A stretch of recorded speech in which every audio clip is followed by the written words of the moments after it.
Sino dito ang suki sa, sorry Lord, last na to. Hello, Unstoppables!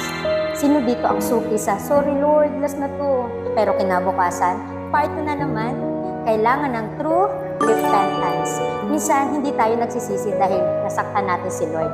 Nagsisisi lang tayo kasi nahuli tayo o kaya natatakot sa karma.